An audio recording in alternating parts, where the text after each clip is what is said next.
sikholelwa kuye lowethelisiwe emalangeni kadini angentando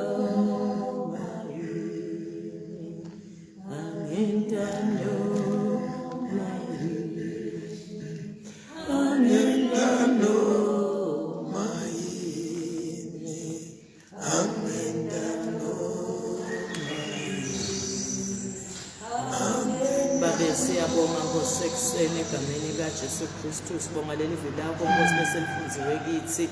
Siyakubonga uNkulunkulu ngoba ukukhuluma kwakho impela kwehlukile. Nkosi sifundzise kulithobela livili lakho silamukele uNkulunkulu njengaloku linjalo kithi. Ngoba uthite wena livili lakho Nkosi lekusikhorekitha, Nkosi lekusireprimanda, lekusicondzisa. Nkosi siyathandaza siconze indlela takho. In Christ's name we pray, amen. Amen. Luke 18 verse 8 ngicela umfundzele ngokusheshsha lokukhulu. Sisenzabeni yekukholwa bazalwane. Sisenzabeni yekukholwa. Sime esihlokweni sethu sefaith kukholwa. Fundza mzalwane. Nginitshela ukuthi uyawubevela ngekushesha. Kodwa ingabe indodzana yomuntu nayibuyako iyakukhanza kukhona yini ukukholwa emhlabeni. Ngemagama labuhlungu lawalaphuma emlonyeni waJesu uyawandarisha. Ubuka indlela thina bantu angathi kumbe wasibona kwangathi singumhlanga yini. Uma umoya ubheka lena nathi sikukhukhula dibheka lena nathi senda njani. Bheka uma umoya ubheka lena nathi senda njani. Sibheka khona. Wathi ngiyawubona lo moya uhusha ngemandla emhlabeni ngabe ukukholwa bantu batakhanza ngakhanza kusekhona engikholwa abantu.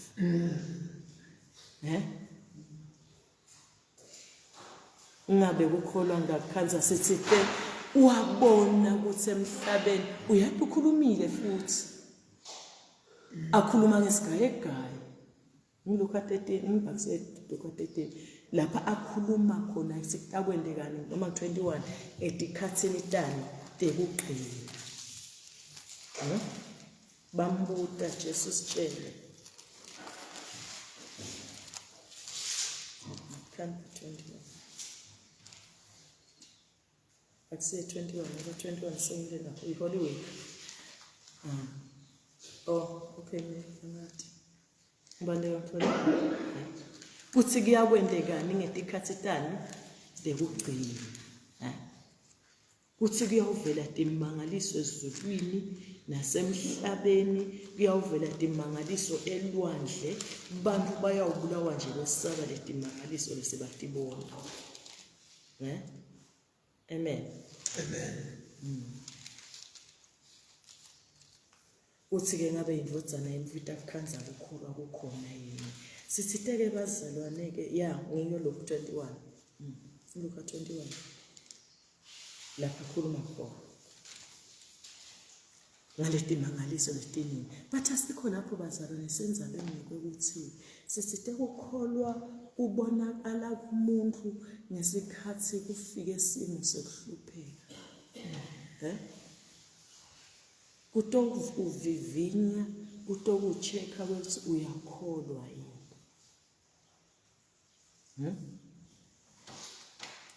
Kutokubuka ukuthi akukete kutokubulala. Futhi noma ngabe ngisiphi isikhukhula nengisize sikhukhula.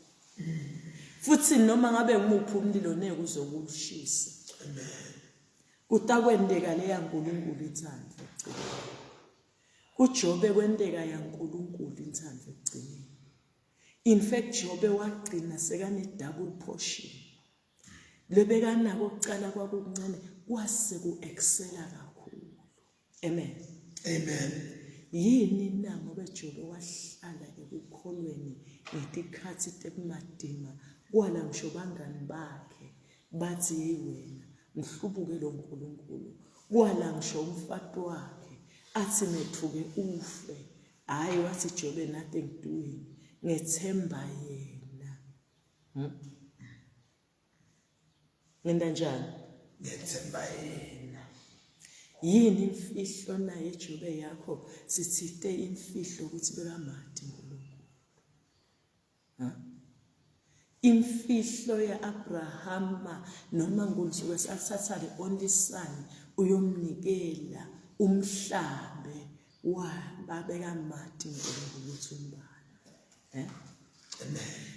Kwethu kuphokophela ukuthi simadi uNkulunkulu. Kuthi sende njani bazalwane? Uma nje besingamadi uNkulunkulu bazalwane, bekuthi noma ngabe kuvela siphi isimo besineke size sibe shifted. Besitawuhlala kulo nkulunkulu, sisime kulo nkulunkulu, sithinte kulo nkulunkulu. Amen. Amen. Simkhonde kakhulu lo nkulunkulu. Amen. Sende njani? Simkhonde. Uyathi Jesu ngiyamthanda asesive inzaba yakhe. Kuthi uthini Jesu ngekumadi uNkulunkulu? Nange Jesu soyathandaza phakathi John 17.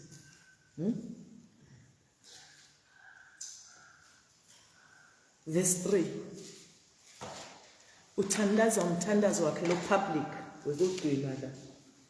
Zotawuye emncamlezweni. Kuphila nokuphakathe ngulo. Ngumthandazo waJesu lona ubhekise uNkulunkulu. Uthi bakwadi wena. Kuthi bakwadi wena. Uma thina bantu besingamadi uNkulunkulu, impela indvodzana yomuntu betawubuya lena lethi tito sinika kuphila kwaphakathe, betawubuya emhlabeni ikhanze kukholwa udlodlobele ngemandla lamakhulu emhlabeni. Isecret ukuthi simadi uNkulunkulu. Uthi ke Jesu lokumadi lo uNkulunkulu ngikona ngqikithi. Hawuya Jesu wena ungena uyaphuma emadolobhaneni nasemadolobheni wendiwa yini lokwendako ngishumayela livangeli ngilethe tindzaba letimnanzi. Yasho njalo lendzaba yathi nangulethe tindzaba letimnanzi tithile tindzaba letimnanzi kuthi thine bantu simadi uNkulunkulu. Babe naba sothandaza umthandazo kwegcina.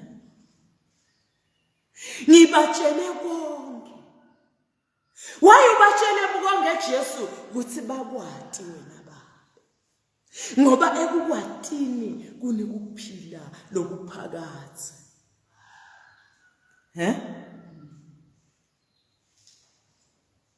Neke siphazame uma nje besingamadi lo uNkulunkulu. Awufunza futhi. Kuphila nokuphakathe kuloko. Uthi bakwadi wena. uNkulunkulu lo nguye yedwa iqiniso. Bamadi na Jesu Kristu nomuntu. Bathi mina, bathi wena yebabe, bathi nami.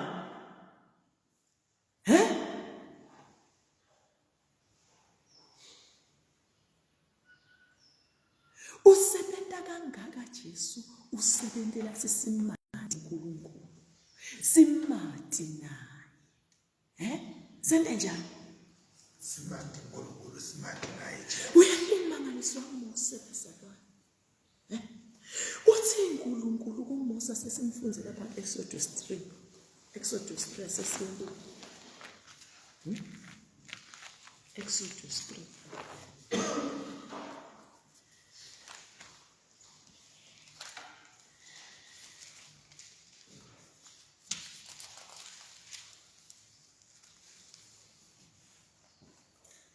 Lapha verse 13.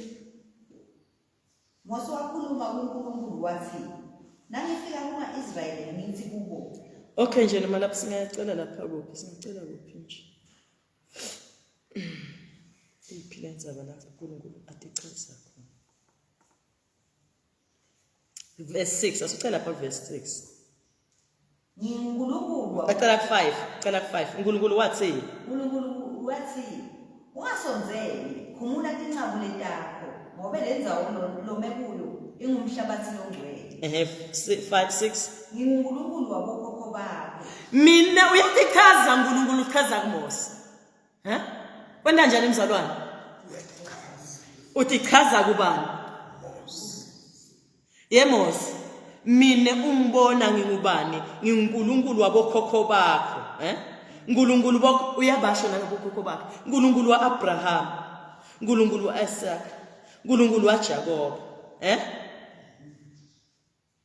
kodwa simama asuve lapha verse 13 Mose wakhuluma kuNkulunkulu wathi nangifika kuma-Israyeli ngithi kubo uNkulunkulu waboyihlo omkhulu ungithumile kini bese bangibuta bathi ngubani lilito lakho uthi uNkulunkulu ngiyakufa kodwa uyamtshela kodwa ngifuna kugwati mbamba kwangathi sodiga deep neke ngikhona kuyihamba lendlela ngiyeva ukuthi manje kuyashoda ngicela ukuthi ungitshele libito lakho yini yeMose ubude kanjena na ngifuna kumati loNkulunkulu kumatisisa ngingaphambalati nje nginganguli ngetulu kepha ngishone phase kumatini uthi ke Mose ke ngicela ungitshele libito lakho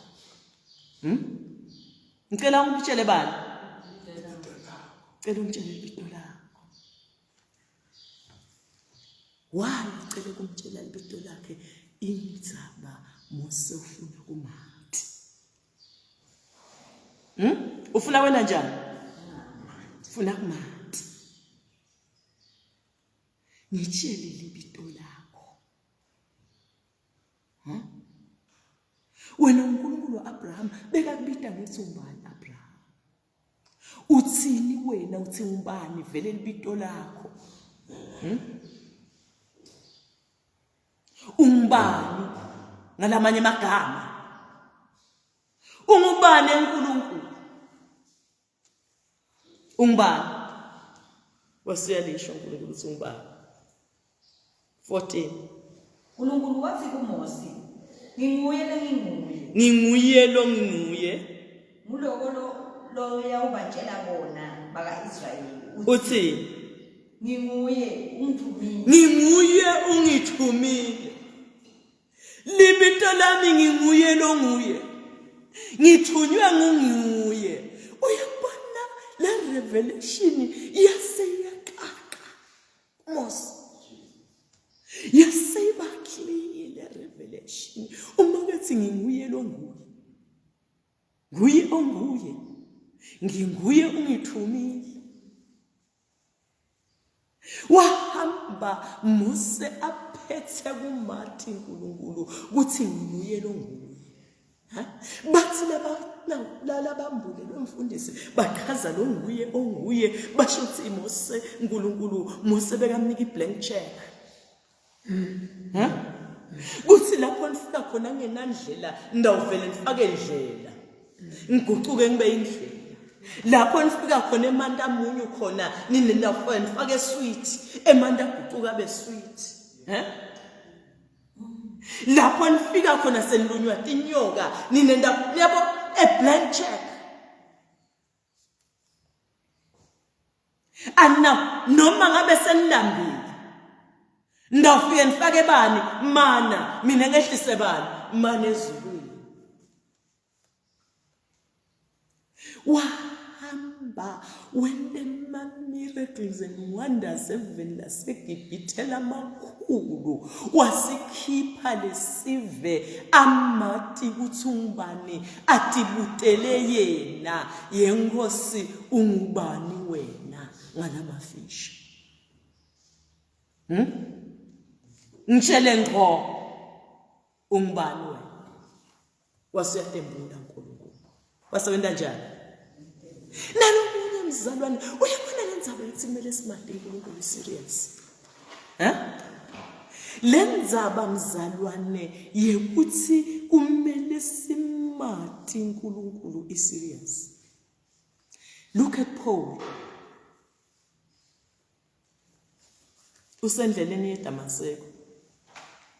Likubande ivesi. Mfundisi ngicela ngitfolele.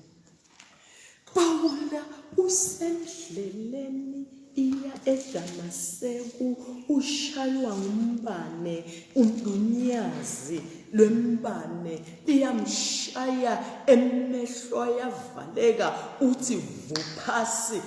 Ngiyithanda le ndlela leka kudanga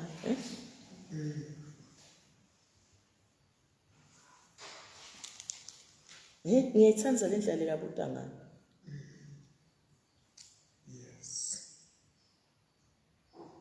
Ngiyithanda next one 9 verse 5 Acts 9 verse 5 asesiyibuka ngibusisa kakhulu. Sisitebuka Mose Nkosi ngitshela ukuthi ngibani lefika living way lo muhle wathi reveala wathi mveta deeply uNkulunkulu. Acts chapter 5 sisite verse 9 mfundisi. Oh 9:5 yes 9:5 sorry. Waphendula wathi umubani wena Nkosi? Yey waba ubona umbuzo. Ungubani wena Nkosi? Hawuye Paul ubutelani uthi ungubani ngoba uyambona ukuthi inkosi le.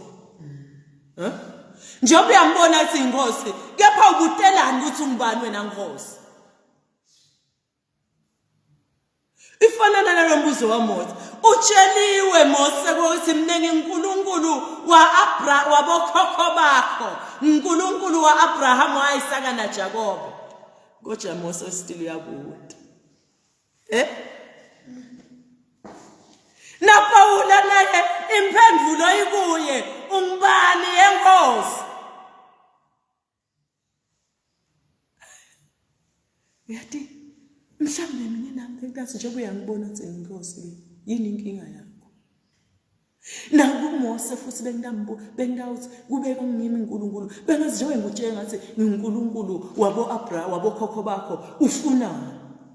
No. Nkulunkulu umuntu lekamputako uyamphendula. Akafanani nami nawe. Ungubani wena Nkosi? Buza unjani lo nePaul? Njengoba kusho wena uthi inkosi lena. No, Jesus emphendula. Wasewenda njani? Ngiyaphendula. Fundisa imphendvulo. Livi laphendula lathi nginguJesu lomhluphako. NginguJesu lomhluphako. Amen. Ngingubani? NginguJesu. uNkulunkulu waphendula Mose. uNkulunkulu uphendula Paul. Ubude Paul ungubani wena Nkosi? Wathi Nkosi, wathi Jesu nginguJesu lomhluphako. Wasukuma Paul msalwane athi kuthi ngubani lekahlangene naye. Yini wathi ye Paula kungoba ngikuthini? Yini ubute ye Paula kanti no ngifuna kumanti kabanti. Bazalwane lihambe lelikholo asiphokophele kumathi kabanti. Ngaleyo ndlela asiyonyakatiswa labantu lesikhuluma ngabo bengatinto letinkhulu. Yini imfihlo yabo bebamati kuthi bamfuna. They sought for him. They searched him, they sought him.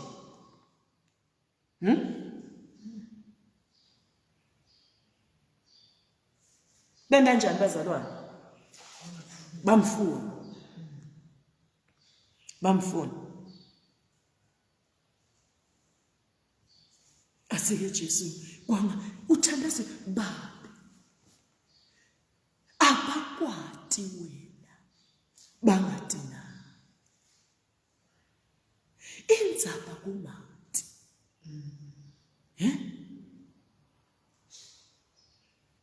2 Peter 3 verse 18.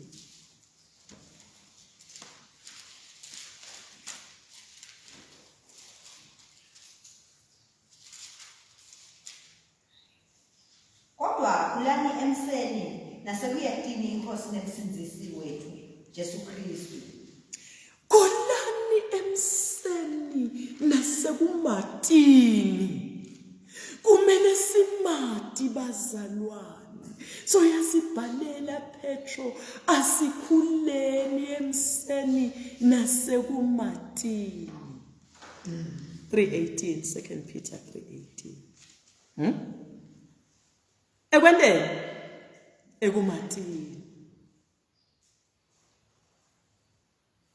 Uthini Proverbs Taka 8 verse 17. Nibuta yapaula ubuta kanjani uthi ungubani wena Nkosi? Ngoba imphendvulo ilamlonyeni hayi lele yamlonyeni wami mhlamba ayisinafu. Asengive ngaye ngqo. Wanela nje kuphendvula Jesu uthi ngiJesu lokuhluphako yaphela umbuzo bawuthi wavuka lapha sibazalwane wahamba wayawungenisa kuleya indlu for 3 days wanela nje kuphuma lapha endlini ngekusheshsha lokukhulu ngemfuthekelo lenkulu washumayela alivangeli akazange aphuthise maseko. Yini imfihlo yakho yePaula? Kungoba ngibutile kulona longikhulumisile kwekuthi nguba wangichazela ngihamba phansi kwemagunya ekumathi yena. Taka funza 8 verse 17 ngihlale phansi. Ngihamba phansi wani kwemagunya ekwenda njani? Ekumathi. Ngiyabathanda labantu abangithandayo. Nalabo labangifunisisako bayangifuna. Nala sithithela abantu ababili lo Abraham, it's a good example. Lo Mose, it's a good example yokufunisisa uNkulunkulu. uNkulunkulu somtshelile. Kodwa no, it is not enough. Ungubani wena? uNkulunkulu wa-Abraham, uNkulunkulu wa-Isaka, uNkulunkulu waje ungubani? Uyamfunisisa. Is searching deep for him. Oh, who is he that you are following? Ngubani lo mlandzelako? Ngubani lo wamkhetha? Imele kuthi simati ngakutamati njani mzalwane? Hlala evini utinte kulelivi. Ithi le Nkosi somhlolo ikhuluma neMaswati yathi lo mkhulu le tabatabe bawuphethe ngesekudla bothatha wona lo ndilinga ningayithathi bese nithi ngekuthatha lo mkhulu seniwudla ngekhathi ufunze kwangathi udla kudla nalo lithandzako lokuthanda ukudla ngothandela chips nomthanda amafethi nje mfundisi wami. Amen. Njalo Nkosi. Indanje umfundisi angikhumbula abantu Bishop Nash nenkukhu takhe semakhaya. Amen. Because asilihle yini nasilibele ngoba sifuna umathi. Jesu uthandazile kubabe babe abakwati. Indzaba inkulu bazalwane ungayibukeli phasi itonika nine nawe kuphila lokuphakadze letimbayimbayi temhlaba letangqotho temhlaba letikhukhula temhlaba lomlilo lobaselwa wena lamabhubezi lalanjiselwa ngoba emhlabeni uma ukholwa ngalenye ilanga ulanjiselwa lemabhubezi. Alanjiselwa nje specifically wena uthi akugwinye ngacabanga salanjiselwa bodanyela kuphela ubone silanjiswa emabhubezi alanjiselwa mina ethangigwinye lo mlilo lobaselwa wona bonakala kuthi basomlilo waphinzetelelwa kwalandva tinkuntante embondvo kuthiwa yini mfundisi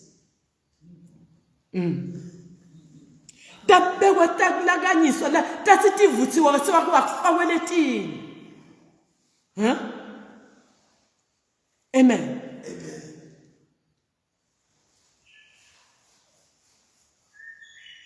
Siyawusinza ngithi singathi lempilo yaphakathi, lempilo ye-eternity siyakuyithola ngithi simathi, ngoba kukholwa soze kwanyakatiswa uma simathi.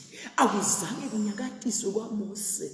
Uyathi ngimangala ukuthi lapha ehlane wakhanza tinyoka, kuthi wakwavuka tinyoka, mayibabe ngisaba ngisho ifile emfundisi wami. Kodwa noma tanivukela akazange panic. Kwathi wena Mose ibambe, wayibamba, wathi wayiteletela ibhukwini yakho, wayiketeletela. Wase kuthi wayiphakamisa, wathi bonke labantu awubuka le nyoka le.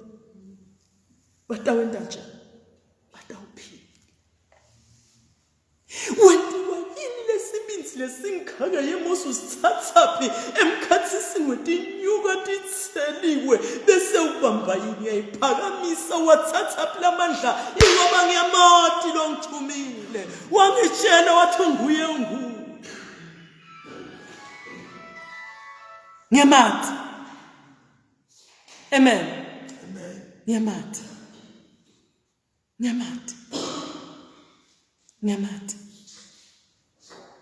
laba matiko lithi 10:11 Daniel 11 lithi 10:11 lethu asisiphinde sifunze sikhondatana 32 Yes. 11:32 laba matiko Mose when the great exploits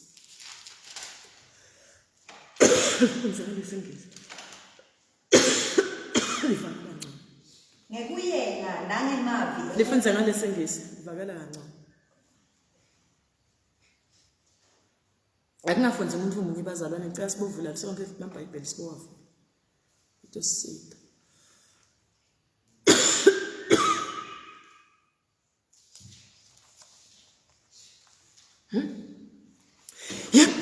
Yepawula uthi ngake ngalenye ilanga ngakhishwa ngelibhasikiti ngidingelewa ukubulawa. Wafakwa ebhasikiti wehliswa ngale ngaphandle kwemuthi. Uthi yini le ngingabhosta ngakho emhlabeni ngiyawubhosta ngezinhlupheko tami. Yemzalwane leti ngikharisako mne Pawulo ubhosta ngato yini imfihlo yakho yePawula ingoba ngathi uma ngishaya inyazi angizange igcine nje ngethi linyazi ngathi butela ngathi Nkosi ubani wena ngibe ngimbona ngambuta wangitshela ngamathi wangitshela ngento kanjani ngamathi the secret ekumathini then ifunza lesingesi benda great exploits waze waphakanyiswa Pawula uthi ukhona umuntu lengimatiko 14 years ago lekathathwa waphaka great exploits wabekwa kulesithathu izulu walayelwa tinto letinkulu lengeke ngize ngitikhulume yini yePawula imfihlo yakho ingoba ngiyamati lona lengimlandzelako wangitshela ngive emlonyeni wakhe angizange ngiva bethi ngiva ngalomunye. Amen. Funza. And such as do wickedly against the covenant shall he corrupt by flatteries.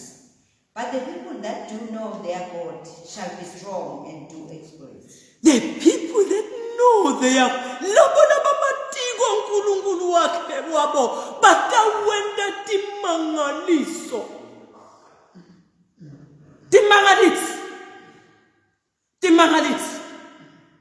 Ya Pawula ungaye eJerusalema lapho ngiyakhona khona angabheka nje kuhlushwa kuphela futhi ngibheke nethi ngibulawa waye Paulus thatha lesibinzi salama great expert kungoba ngiyamati wangitshela wathi ngiJesu lengihluphayo ligama lakhe ngiyaloke sengiyi-turn around sengiyamjabulisa amnawukunenkunjana ngifuna athi uma ngifika kuye athi mina nginguJesu whom you pleased Paul. Amen. Praise God. Praise God.